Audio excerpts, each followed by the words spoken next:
ঠাকুর কিভাবে কল্পতরু হয়েছিলেন এবং কল্পতরুর দিনে তিনি ভক্তদের কি আশীর্বাদ করেছিলেন। স্বামী শিবানন্দজি মহারাজ বলছেন, ঠাকুর কি কেবলমাত্র একটি দিনেই কল্পতরু হয়েছিলেন? তা কেন? তিনি তো সদাই কল্পতরু। জীবকে কৃপা করাই তাঁর একমাত্র কাজ ছিল। আমরা তো চোখের সামনে দেখেছি তিনি নিত্যই কত জীবকে কতভাবে কৃপা করতেন।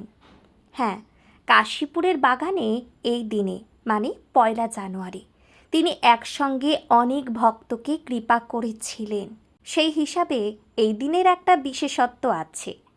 তিনি যে কৃপা সিন্ধু ছিলেন তা সেদিনকার ঘটনায় ভক্তরা বিশেষ করে বুঝতে পেরেছিলেন। ঠাকুরের ত্যাগী সন্তানদের মধ্যে কেউই সেই সময় সেখানে উপস্থিত ছিলেন না। ঠাকুরের তখন কঠিন অসুখ, আর আমাদের প্রাণে তখন তীব্র বৈরাগ্য। ঠাকুরের শরীর এমনই অসুস্থ ছিল যে দিবারাত্র 24 ঘন্টায় তাঁর সেবার জন্য আমরা পালা করে থাকতাম। ভক্তেরা সকলে দিনের বেলার সময় সুবিধা মতন আসতেন, ঔষধ পথ্যাদি ও খরচপত্রের সব ব্যবস্থা করতেন, কিন্তু তাঁর সেবার সম্পূর্ণ ভারই আমরাই নিয়েছিলাম। আর তাঁর সেবার সঙ্গে চলেছিল খুব সাধন ভজন। ঠাকুরও সেই বিষয়ে আমাদের খুব উৎসাহ দিতেন। পৃথকভাবে প্রত্যেককে ডেকে ভজন সাধন সম্বন্ধে উপদেশ দিতেন এবং কার কেমন ধ্যান ও দর্শনাদি হচ্ছে সেই সব খোঁজ নিতেন। রাত্রে স্বামীজি ধুনি জ্বালিয়ে আমাদের নিয়ে ধ্যান জপ করতেন। কখনো খুব ভজন কীর্তনও হতো। পালা করে ঠাকুরের সেবা আর ধ্যান জপাদি সারা রাত খুবই আনন্দে কেটে যেত। রাত জাগা হতো বলে দুপুরবেলা খাওয়ার পরে আমরা প্রায় সকলেই খানিকক্ষণ ঘুমিয়ে নিতুম। সেদিনও খাওয়া দাওয়ার পরে নিচের হল ঘরের পাশে যে একটা ছোট ঘর ছিল সেই ঘরে আমরা ঘুমাচ্ছিলাম।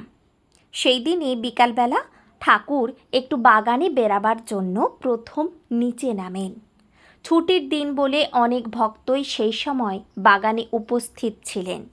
ঠাকুরকে নিচে নামতে দেখে ভক্তেরাও আনন্দে তাঁর সঙ্গে সঙ্গে যেতে লাগলেন। ধীরে ধীরে ঠাকুর বাগানের ফটকের দিকে যাচ্ছিলেন। এমন সময় গিরিশবাবু ঠাকুরের চরণতলে পতিত হয়ে সাষ্টাঙ্গে প্রণাম করে করজোড়ে তাঁকে স্তব করতে লাগলেন। গিরিশবাবুর অদ্ভুত ভক্তি বিশ্বাসের কথা শুনতে শুনতে ঠাকুর দাঁড়িয়ে সমাধিস্থ হয়ে পড়লেন।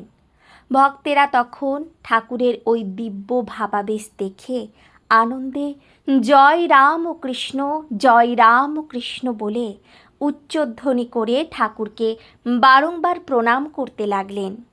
ক্রমে ঠাকুরের মন অর্ধবাহ্য দশায় নেমে এলো।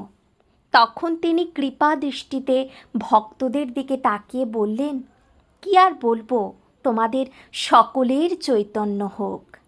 এই কথা বলার সঙ্গে সঙ্গেই ভক্তদের প্রাণে এক অনির্বাচনীয় আনন্দের স্রোত বয়ে যেতে লাগল।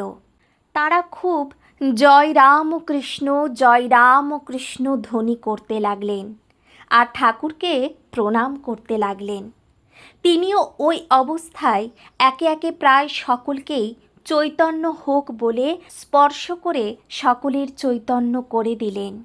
তাঁর ওই দিব্য স্পর্শে ভক্তদের প্রত্যেকের ভেতরে অদ্ভুত অনুভূতি হতে লাগল।